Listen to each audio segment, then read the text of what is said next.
C'est quand même pas assez vite cette année. Non? Non, quand même, c'est vraiment pas assez vite.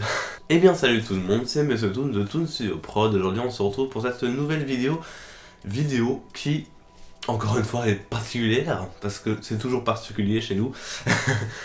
Non, vidéo particulière parce qu'aujourd'hui, voilà, tout simplement, on va faire une petite vidéo rétrospective de l'année 2016. Je vais un peu vous parler aussi, c'est l'occasion de se retrouver, de parler un peu de l'évolution de la chaîne, des bons moments, des moins bons moments, et vraiment de rassembler ça dans une petite vidéo qui peut être assez sympathique, je pense. On va pas se le cacher, c'est une vidéo qui a vraiment pour but de vous parler déjà dans un tout premier temps, et aussi pour faire une rétrospective un peu de l'année 2016 à Disneyland Paris, parce qu'elle a été quand même assez riche, malgré le fait voilà, qu'il y a eu pas mal de réhabilitations, qu'il y a eu beaucoup d'attractions qui ont été fermées, et je pense que ça, vous le connaissez mieux que moi, parce que pour ceux qui viennent pas souvent, je pense que vous avez été assez étonnés du fait que toutes les attractions à Disneyland Paris étaient quasiment fermées. Bon, après, j'exagère beaucoup parce que finalement, il y avait que Star Tours, Big Thunder Mountain et Buzz l'éclair aussi à un moment donné.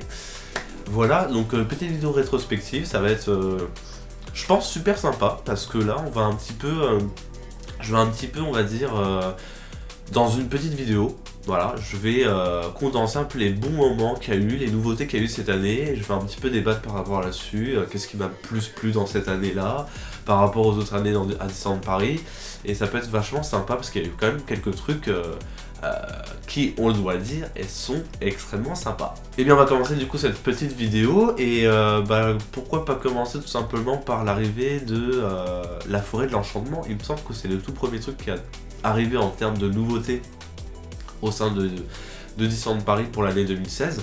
Alors ouais, la forêt de l'enchantement, ça a été une énorme surprise. C'est assez dingue en fait, parce que c'est un spectacle voilà, qu'on n'attendait pas forcément à Disneyland Paris. Voilà, c'était un spectacle qui devait remplacer en quelque sorte la Reine des Neiges entre temps. Donc déjà, on s'est dit, bon, ils ont quand même pas beaucoup de temps pour faire le spectacle. Bon bah voilà, est-ce que ça va être vraiment bien? Est-ce que ça va pas être un peu bâclé sur la fin? Et au final, c'est incroyable quand même, disons-le, dans cette année 2016, c'est un moment fort la forêt de l'enchantement parce que clairement c'est un des spectacles que moi j'ai le plus kiffé, clairement, je vous le dis clairement, c'est quasiment l'un des plus beaux spectacles que j'ai pu voir à Disneyland Paris. Pas forcément en termes de décor ou de la mise en scène, c'est vraiment l'attachement des acteurs et des personnages, c'est-à-dire que là, on s'y croit vraiment, quoi. Je veux dire, la forêt de l'enchantement, les acteurs, les comédiens chantent extrêmement bien. Il y a une hype, je sais pas, tous les comédiens sont tellement motivés. On voit qu'ils adorent faire ce qu'ils font. Enfin, on voit clairement qu'ils adorent ce qu'ils font. Et ça nous fait plaisir à nous aussi en tant que visiteurs. Et ça c'est dingue, parce que moi j'ai ressenti quelque chose dans la forêt de l'enchantement que je sais pas si j'arriverai à retrouver dans d'autres spectacles. Même si voilà, on en parlera après pour Michael Ballester, c'était un très bon spectacle, mais clairement, moi vraiment si je devais déjà mettre un coup de cœur pour cette année 2016 à Disneyland Paris, avant même déjà, on n'a même pas commencé la vidéo, mais ça a commencé tellement fort avec la forêt de l'enchantement qui a été une énorme claque. Parce que alors oui, au début on a trouvé ça un peu spécial, parce que je vous avoue, l'intro là, il y a eu des phases de tests. La petite intro, le pré-show avant le spectacle a duré extrêmement longtemps au début. Ça a duré pratiquement 4-5 minutes avant que le spectacle se démarre vraiment. Donc on avait tous ces personnages un peu mystiques qui se promenaient dans les allées du spectacle. Mais c'était un peu spécial, parce que moi je me suis dit, oula, attendez, on est sur Arte, qu'est-ce qui se passe, genre ils bougent bizarrement, c'est vrai que les costumes déjà, ça étonne quoi, on n'a jamais vu des costumes un peu comme ça à Disneyland Paris, mais moi je sais pas, c'est le côté un peu théâtral que j'ai beaucoup aimé dans la forêt de l'enchantement, et que c'est la première fois, limite c'est une nouveauté, c'est quelque chose qu'on avait, que Disney en tout cas n'avait jamais expérimenté, et je pense que ils s'attendaient pas à un tel carton, clairement, ils s'attendaient vraiment pas à un tel carton. Et ça a été une énorme surprise, même pour moi, pour la forêt de l'enchantement, ça a été le coup de cœur de l'année 2016, clairement. Voilà, donc premier événement de l'année 2016, qui au final a été aussi le coup de cœur. Voilà, c'est beau, mais bon. Et puis, bien évidemment, dans les coups de mars, on a eu la fermeture officielle de Star Tours, auquel j'ai pu assister avec l'équipe de Toon Studio Prod. Donc il y avait Redox, il y avait Bambi. Voilà, c'était un événement plutôt sympa, assez nostalgique parce que je dois vous dire que c'était, voilà, enfin, c'est toujours triste de voir une attraction partir, surtout comme Star Tour, parce que au final, c'est une attraction que voilà, on a quand même découvert depuis qu'on était tout petit. Disons-le, donc c'est comme si on laissait un souvenir un peu comme un souvenir de nous-mêmes partir, on laissait un souvenir partir, mais voilà, je pense que ça devait quand même. Je dis pas que ça devait dégager non plus, mais Star Tour, c'est vrai que ça a pris un énorme coup de vieux et au fur et à mesure du temps. Et c'est pas plus mal en fait qu'il y ait une réhabilitation parce que voilà, Star Tour 2, clairement, je pense que ça va faire des heureux pour les fans de Star Wars et même pour nous. Je pense que c'est une expérience nouvelle et le fait qu'il y a plusieurs destinations et tout le reste, bah, c'est génial. Et le 25e anniversaire se promet juste d'être super bien, déjà, rien qu'à ça. Voilà, petite coup nostalgique, on a eu quand même déjà 2 gros événements qui sont passés à pas beaucoup, à un petit écart d'intervalle. Donc la forêt de l'enchantement et Star Tour entre, on va dire, janvier et mars. Voilà, après voilà, c'était pendant la saison Spring aussi, il faut pas. Parce que la forêt de l'enchantement est arrivée. Donc pendant mars, on a eu quand même pas mal de choses. Et voilà, après on a eu la saison Spring, bien évidemment, qui s'est enchaînée. La saison Spring, bon, je veux pas m'attarder là-dessus. Clairement, vous en avez vu les vidéos, il n'y a pas eu masse de nouveautés. Il y a eu quelques modifications, tout comme pour Halloween ou Noël, mais il n'y a pas eu de nouveautés. C'est-à-dire qu'on n'a pas eu un nouveau spectacle, on n'a pas eu un énorme truc, quoi. C'est ça que je veux dire, en fait. Il n'y a pas eu un effet boom, un effet waouh. Voilà. Il y en a même qui ont été un peu déçus de la saison Spring de cette année. Moi, je me suis pas vraiment exprimé sur la saison Spring, mais bon. Vous en connaissez un petit peu mon avis. La saison Spring n'est clairement pas ma saison préférée à Disneyland Paris. Je l'aime beaucoup, certes, mais je trouve que c'est pas ma préférée. Voilà, c'est pas celle qui va me marquer dans l'année. Parce que par exemple, clairement, ça a été ma préférée cette année parce qu'il y a eu la forêt de l'enchantement, donc ça allait parfaitement bien avec. Et ça a complètement boosté le truc d'une façon juste inouïe. Mais je vous avoue que s'il n'y avait pas la forêt de l'enchantement, bon bah la saison Spring serait restée la saison Spring de base. Donc ouais, non mais franchement, ça a été l'une de mes meilleures Springs du coup je peux dire, parce que voilà, il y a eu la forêt de l'enchantement. Mais après, c'est Spring. Voilà. Sinon, qu'est-ce qu'il y a eu au mois de juin? Ah oui, Mickey le magicien, je suis bête. Entre temps, je suis en train de me poser la question, mais entre temps on n'a rien eu en plus, c'est ça qui est assez étrange, c'est qu'on n'a rien eu entre Spring et le mois de juin en fait. Non, à part Mickey le magicien, on n'a rien eu. Bah, déjà c'est pas mal, Mickey le magicien ça a été une énorme surprise aussi. Voilà, Mickey le magicien. C'était un spectacle qu'on attendait depuis longtemps, par contre. Parce que rien que se dire déjà qu'Animagique allait partir, bon, Animagique est parti, mais pas comme Star Tour, je dirais. J'étais pas là à la fermeture, donc je peux pas vraiment vous dire. Mais il n'y a pas eu le même sentiment que le départ de Star Tour. Star Tour, on voyait vraiment que c'était très porté sur la nostalgie. Si vous avez vu les vidéos de la soirée, de toute façon, vous l'avez vu, Disney a mis le paquet dans la nostalgie. C'est-à-dire qu'ils ont vraiment fait ça en mode c'est triste, l'attraction va fermer, tous les compteurs sont fermés, machin. Enfin, ils ont vraiment fait ça en mode ultra nostalgique et très dans le thème passionné, vraiment. Et j'ai beaucoup aimé en fait. Ça se démarquait des autres soirées presse et invités aussi. Mais Mickey le magicien, ça a été une grosse surprise aussi. Ça a été une énorme surprise parce que là on s'est dit waouh, il y a du budget quoi. Il y a du budget. On s'attendait pas, enfin moi je m'attendais à un beau spectacle. Clairement je savais que ça allait être un très beau spectacle et tout le reste. Mais pas autant. La première fois que je l'ai vu, j'étais assez genre waouh. Genre je m'attendais vraiment pas à ce que ça soit aussi dingue en fait, que la réalisation elle soit vraiment aussi parfaite, que les décors soient aussi parfaits et que le Mickey parlant soit aussi beau quoi en fait, parce que ça m'a vraiment fait un effet assez bizarre de voir Mickey qui parle comme ça, c'est un peu spécial. Enfin, j'ai beaucoup aimé, franchement. Bon, j'étais un peu malade, comme là aujourd'hui, je suis un peu malade, j'ai un peu le nez bouché, vous l'entendez peut-être. C'est la saison, hein, j'ai envie de dire. Donc voilà, Mickey le magicien. on va pas non plus s'attarder là-dessus, c'était un très beau spectacle, c'est réussi, c'est beau, ça fait vachement Broadway, c'est vraiment... Je pense que Disney a clairement compris ce que les visiteurs aiment le plus, en tout cas à Disneyland Paris, c'est le côté de Broadway, c'est le côté un peu one man show, un peu, pas one man show, mais vraiment théâtral. C'est ça qu'on aime en Europe. Et là, avec La Forêt de l'Enchantement et Mickey le Magicien, je pense que clairement Disney essaye de nous faire des spectacles un peu plus travaillés, plus théâtral, plus Broadway. Parce qu'ils savent que ça a du succès chez nous. Parce que voilà, les trucs à Mogador, les spectacles à Mogador comme Le Roi Lion et La Belle et la Bête, ça a très très très bien marché. Et forcément, bah, comme par hasard, vous avez très bien vu que Le Roi Lion et la Belle et la Bête sont intégrés en plus au spectacle. Et dans Disney Dreams. Donc ça prouve que quand même Disney a quand même un ciblage en Europe au niveau des spectacles. Et je suis pas contre du tout, parce que franchement, vu la qualité que c'est Mickey le Magicien, et la qualité que c'est aussi, pareil pour La Forêt de l'Enchantement, et bah voilà, je suis vraiment étonné, sachant que La Forêt de l'Enchantement, voilà, on le sait très bien, ça va revenir, et en plus ça va revenir mais tellement bien, parce que j'ai plein d'informations qui sont en train de fuiter, et là, mais ça va être... vraiment, ça va être un spectacle mais magnifique, quoi. Magnifique, vraiment, ça va être vraiment génial.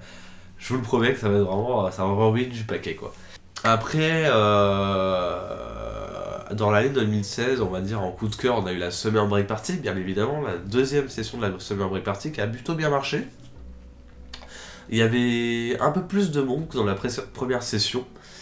Parce que là, je pense qu'ils ont quand même un peu plus balancé les invitations, parce que dans la première saison, ils avaient pas été très sympas avec la plupart des gens. Ils avaient pas invité beaucoup de monde. Il y avait beaucoup de moins de monde. Et là, la deuxième session, je crois qu'il y a eu un peu plus de monde. Mais voilà, c'était vraiment cool. Une très bonne ambiance, voilà. On était toujours autant claqués que la première saison. Un peu moins quand même, parce que la première saison, c'était assez violent. Parce que moi, déjà, faire des soirées jusqu'à 6h du matin, j'en ai fait, mais j'en ai pas beaucoup fait non plus. Mais alors danser sur l'électro jusqu'à 5h du matin, bon bah c'était quelque chose assez inédit pour moi, que j'ai jamais fait.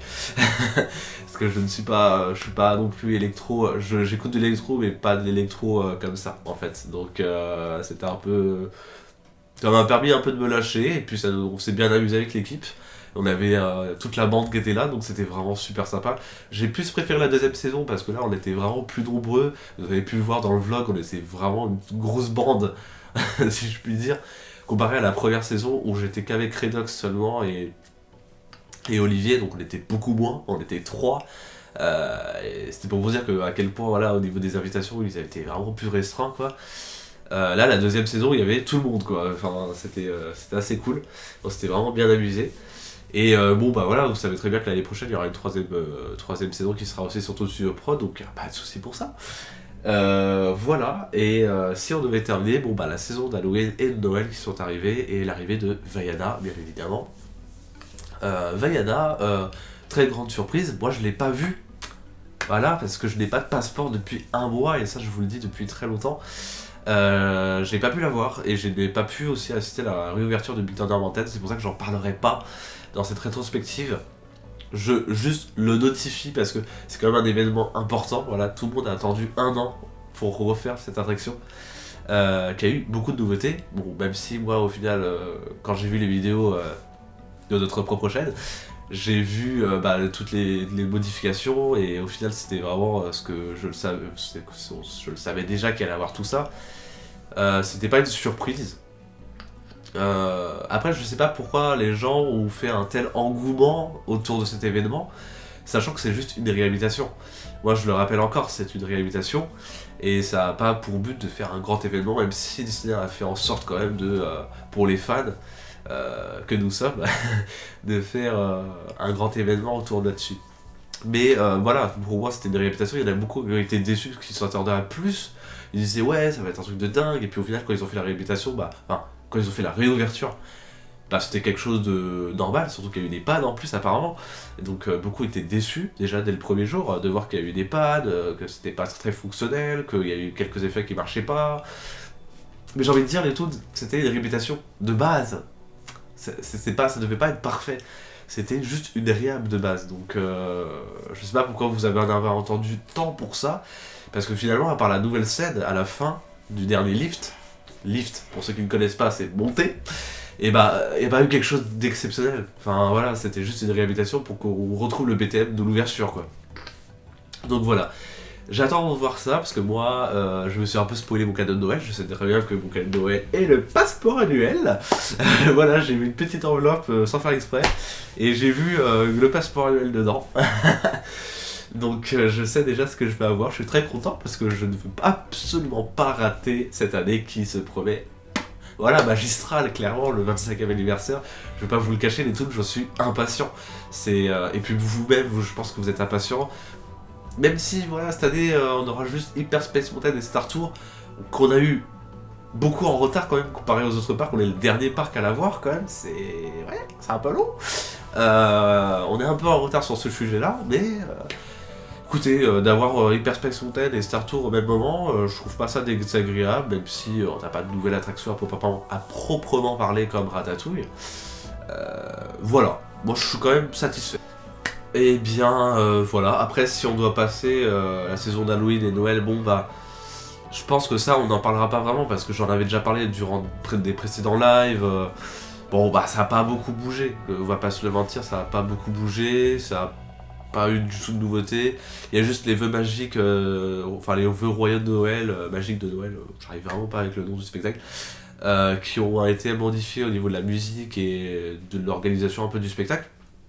Après, au niveau d'Halloween, il n'y a pas eu de nouveauté à part entière. Pareil, on a eu les nouveaux chars sur la parade de Noël, donc 2 nouveaux chars, qui, je vous le rappelle, ne sont pas exportés de d'autres parcs, hein, parce que je sais pas pourquoi, il y en a beaucoup qui m'ont dit oui, ça a été exporté d'autres parcs. Non. C'est des chars qui ont été construits pour notre parc.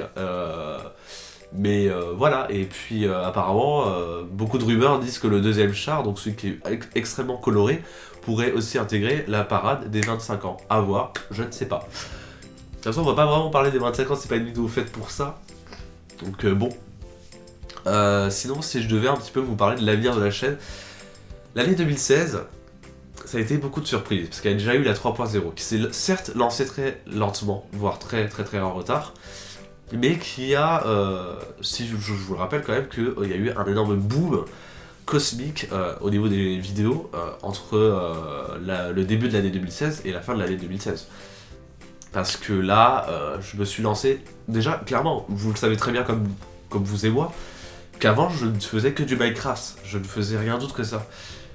Je vous rappelle que YouTube pour moi c'est juste une passion que je peux partager à ceux qui n'ont pas l'occasion d'aller souvent sur le parc, et surtout c'est une façon pour moi aussi d'exploiter mes compétences en audiovisuel au niveau des montages vidéo et tout ça, parce que j'adore ça, j'aime bien faire des vidéos, j'aime bien m'exprimer devant la caméra, enfin c'est quelque chose comme ça, j'aime bien faire ça. Je fais absolument pas ça pour un but, parce qu'il y en a beaucoup qui disent oui, c'est pour avoir la célébrité ou je ne sais pas quoi, il faut arrêter de enfin clairement, si moi ma chaîne YouTube s'arrête demain, bon bah je comprendrai, je me dirais bon bah voilà, c'est comme ça, il y a un temps à tout, et puis voilà. C'est vraiment parce que je le fais par pur plaisir, par pure passion, et c'est ça qu'il faut vraiment retenir les trucs, c'est que sur Toon Studio, on fait vraiment ça par pure passion.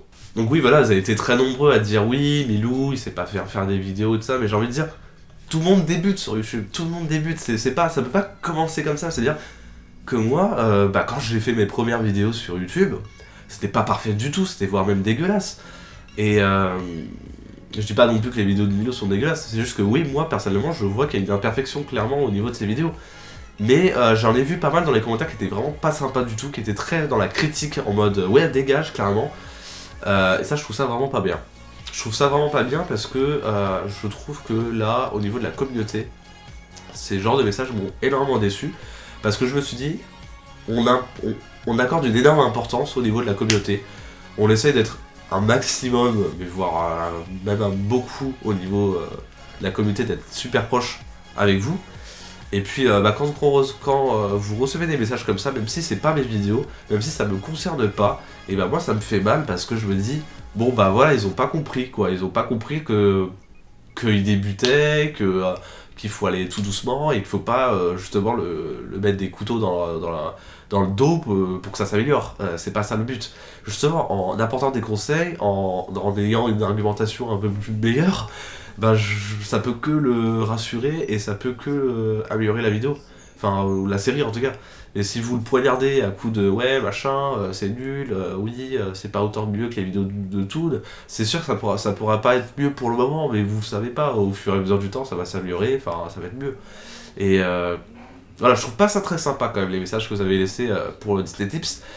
Alors oui, maintenant, Disney Tips, comme vous le savez, et comme vous l'avez dit Milou, ça va être repris par moi, en partie, parce que c'est moi qui va faire le script, c'est moi qui va faire le montage. J'essaie juste de voir un petit peu comment vous réagissez au niveau de l'organisation et tout ça.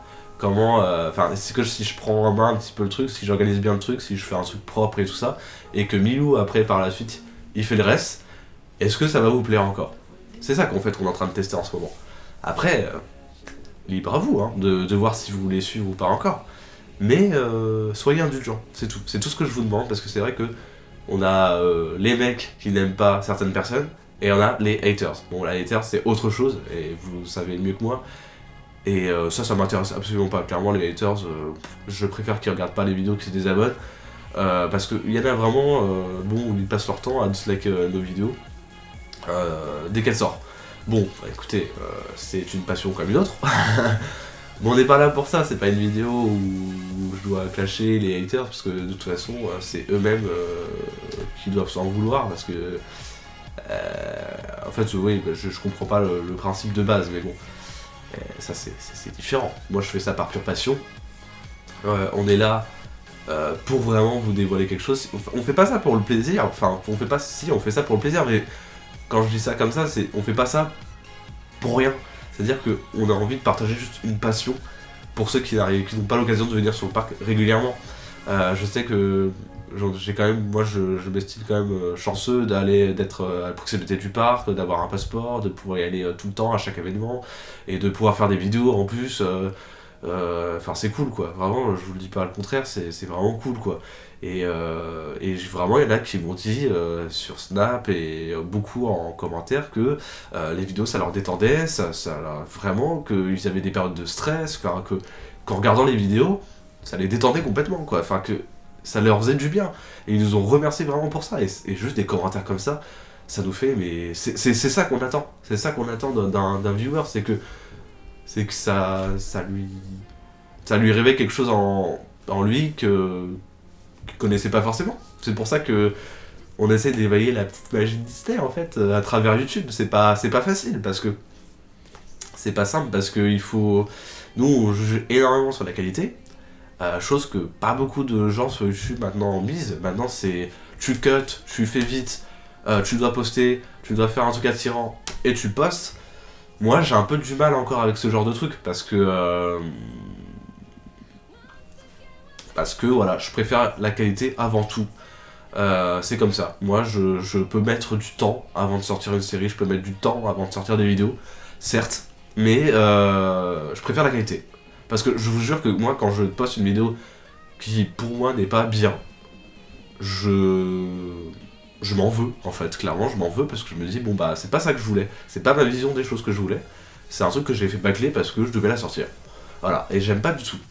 C'est pour ça que Planet Coaster ça a mis du temps avant de sortir.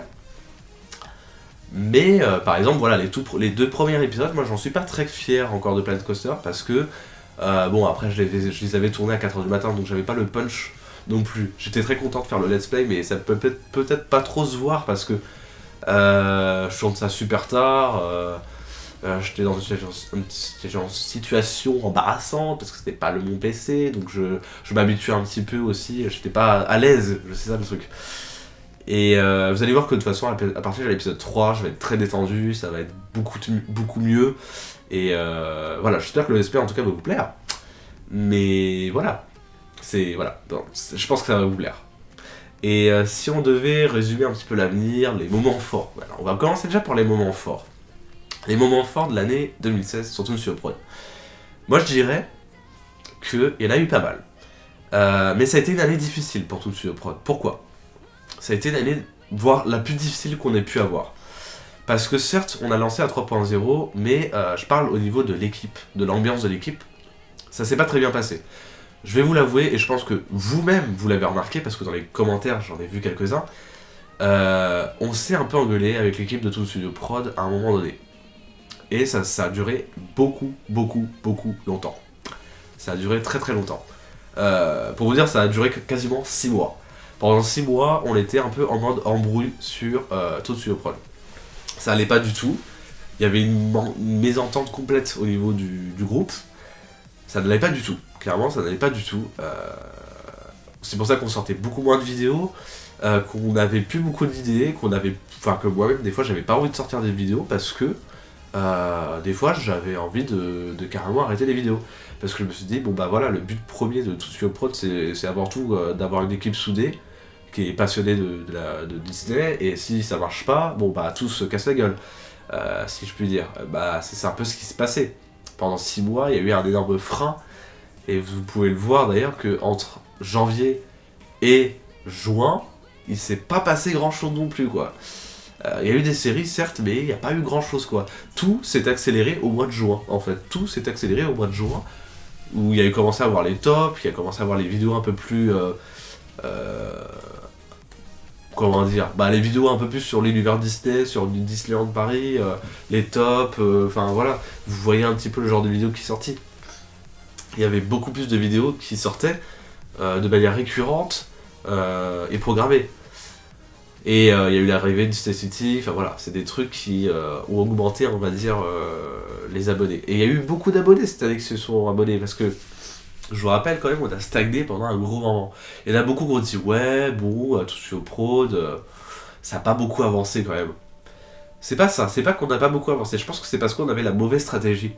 Et surtout que, en fait, de base, ça fait clairement, moi j'ai envie de dire, ça fait vraiment 1 an qu'on s'y est vraiment mis, surtout sur prod. Parce que, au final, je faisais vraiment ça par pur plaisir. C'est-à-dire qu'on postait les vidéos, mais on les postait pas parce qu'on voulait faire ça dans un but de professionnel, voire comme YouTube quoi. On voulait le faire parce qu'on avait envie de poster une vidéo, voilà. Et on avait envie de s'exprimer, c'est tout. Mais c'était pas, on n'était pas dans un but, ouais, on va faire telle vidéo chaque semaine, voilà, genre. C'était pas ça. Moi je postais juste des vidéos Minecraft, c'était pour le fun. C'est pour ça que je dis aux gens, bon, Toon Studio Prod a ouvert certes il y a 4 ans, mais finalement ça a commencé il y a 1 an. Parce que, voire, je dirais même, ça a commencé quasiment cette année, au mois de janvier. Depuis la 3.0, ça a vraiment commencé, parce que là on a une programmation assez active qu'on n'a jamais faite. Et j'en suis assez fier. Et l'équipe est plutôt contente, parce qu'on a énormément augmenté en termes d'abonnés entre janvier et maintenant. Parce qu'on a gagné pratiquement plus de 8000 abonnés, alors que pendant 4 ans, on en avait gagné 10 000. Et ouais. Vous voyez quand même à quel point il y a eu un problème, quoi. C'est-à-dire que ça a stagné pendant 4 ans, parce qu'on sortait pas de nouveautés, et en fait on sortait pas à proprement parler de vraies vidéos. On sortait que du Minecraft et du Disneyland Paris, ça allait pas ensemble. Donc voilà, je pense que faut se retenir ça dans la tête, que pour moi, Toon Studio Prod ça a commencé vraiment cette année, quoi. C'est l'année de Toon Studio Prod, c'était 2016, quoi. Parce qu'on a vraiment tout lancé à partir de 2016. Sinon, au niveau des nouveautés, il y a eu les mystères du Disneyland Paris, il y a eu le restaurant avec Monsieur Spoo. Il va y avoir le retour de What's Up Disney, bien évidemment, enfin, peut-être, parce que j'ai pas de passeport annuel, c'est pour ça que je ne peux pas tourner. J'avais pas de passeport annuel pendant 1 mois, je vous le rappelle, donc forcément j'ai pas pu tourner. C'était un peu chiant. Mais vous allez voir, ça va revenir d'un coup là. Hein, les mystères et tout, là, ça va venir d'un coup là. Je vais tourner tout ça dans la semaine, surtout que vous allez avoir des vlogs, beaucoup de trucs cette semaine, hein. Préparez-vous. Voilà, il y a eu beaucoup de nouveautés, je pense. Il y a eu beaucoup de nouveautés et vous avez été adorables aussi. C'est-à-dire que la communauté c'est énormément exponentielle, ça a été exponentiel complètement. C'est-à-dire qu'on a été extrêmement proche de nos abonnés cette année. Ça a très bien marché. On a ouvert Snapchat, on a ouvert beaucoup de comptes Instagram et tout, et ça a extrêmement bien marché. Ça a beaucoup marché. Et on a une entente avec la communauté maintenant qui est vraiment super bien, je trouve. Et j'en suis vraiment super content. Voilà, je vous tiens à vous le dire, je suis vraiment content de la communauté qu'on a. Et je tiens à vous remercier parce que, bon, il y a certaines fois, j'ai des commentaires voilà, qui sont pas sympas, clairement. Il y a des gens qui sont chiants dans les commentaires. Il y a des gens qui sont c'est des haters, et on le voit clairement. Mais rappelez-vous que là, on est là par pure passion. Je veux dire, j'aime Disneyland Paris, c'est comme ça. Paf, c'est tout, c'est le thème. Il n'y a que la passion qui compte. Et beaucoup s'éloignent un petit peu du point d'ancrage, j'ai envie de dire. Voilà. J'ai envie que vous sépariez un petit peu la philosophie de Toussuyo Prod par rapport aux autres chaînes. Parce que nous, on essaye de faire un contenu extrêmement différent. Et surtout, extrêmement travaillé. Je sais qu'il y en a beaucoup qui me comparent à d'autres chaînes. C'est donc pas que j'aime pas ces autres chaînes, c'est juste que moi je ne me compare pas avec une autre chaîne. On ne se compare pas avec une autre chaîne parce que, clairement, juste d'un point de vue général, je pense que vous pourrez pas tomber sur une chaîne aussi diversifiée que la nôtre, en termes de Disney. Parce que du Disney en jeux vidéo, des séries Disneyland Paris, des vidéos Disney et à la fois des vidéos spectacles et tout, vous en aurez pas sur d'autres chaînes simultanément. Vous en aurez un peu de quelques-uns, mais pas tout d'un coup. C'est assez rare. C'est pour ça qu'on essaie vraiment d'innover et on espère que ça marche. C'est à vous, hein. C'est vous surtout qui nous le dites. C'est avec les pouces bleus, c'est avec les partages, c'est avec le nombre d'abonnés que vous pouvez nous le prouver. Parce que les pouces bleus c'est extrêmement important maintenant. C'est l'algorithme 2007 de YouTube qui a fait que maintenant les pouces bleus c'est quelque chose qui a autant d'importance que les vues maintenant, clairement. C'est assez dingue. D'ailleurs, toi petit Toon qui regarde cette caméra, bon, je t'invite à laisser un pouce bleu déjà. Je pense que c'est assez essentiel. Hein. Enfin voilà, c'était une très bonne année. Beaucoup de choses se sont passées. Bon, c'était une année très difficile pour nous, certes. Mais je suis très content quand même de l'évolution de la chaîne. Voilà, on a réussi un petit peu à rétablir, on va dire, la cohésion sur le groupe. Même si c'est pas le Toussuyo qu'on a connu avant. Voilà, je vais vous le dire clairement, on n'a pas la même entente qu'avant. Mais ça se passe bien quand même. On est toujours potes, on traîne toujours ensemble, tout se passe bien quand on se voit sur le parc, il n'y a aucun souci. C'est juste que on a plus on traîne plus comme avant, ensemble, seulement en groupe, avec l'équipe. Ça c'est un truc que je trouve ça dommage, mais bon, c'est avec le fur et à mesure du temps, voilà. Surtout que moi je commence à travailler aussi, beaucoup de travail de leur côté, donc ça nous sépare un peu plus, on n'a pas le temps de se voir, donc il y a tous ces facteurs-là qui font aussi que, bon, c'est un peu compliqué maintenant de gérer une chaîne YouTube, donc voilà. Mais enfin voilà, si on devait résumer, on va dire, l'année 2016 c'était une année riche en surprises, mais qui a été difficile pour nous aussi, très difficile, voilà. Mais c'était une très belle année parce que la communauté était active plutôt, de très belles vidéos, voilà, c'est des vidéos marquables qui ont pas mal explosé, comme Pokémon Go, les mystères du Disneyland Paris, ou les vidéos qu'on fait Redox sur les spectacles ont très bien marché. Donc félicitations déjà à toute l'équipe de Toussuyo Prod qui pourrait regarder cette vidéo, je vous félicite, parce que on a fait une année plutôt riche en nouveautés, riche en surprises. Voilà, c'était une très belle année, clairement.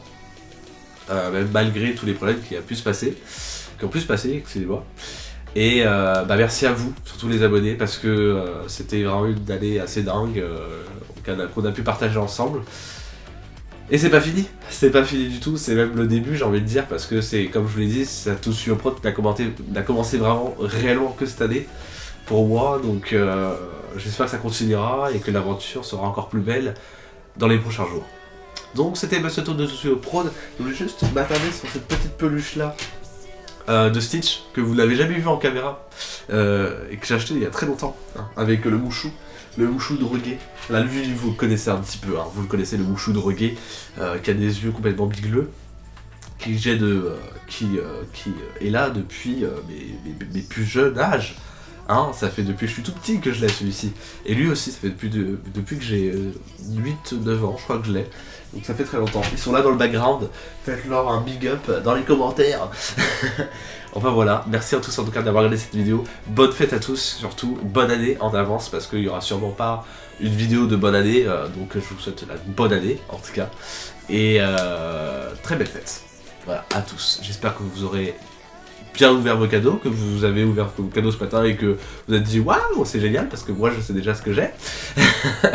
Donc c'est pas l'effet surprise. Mais enfin voilà, en tout cas merci à tous de m'avoir regardé. C'était Monsieur Toon de ToonSuyo Pro. Laissez un petit pouce bleu de soutien, ça me ferait extrêmement plaisir. Et de vous abonner surtout à la chaîne, c'est très important. Voilà. Donc on se retrouve pour une prochaine vidéo. D'ici là, portez-vous bien et on se retrouve la prochaine fois. Ciao ciao.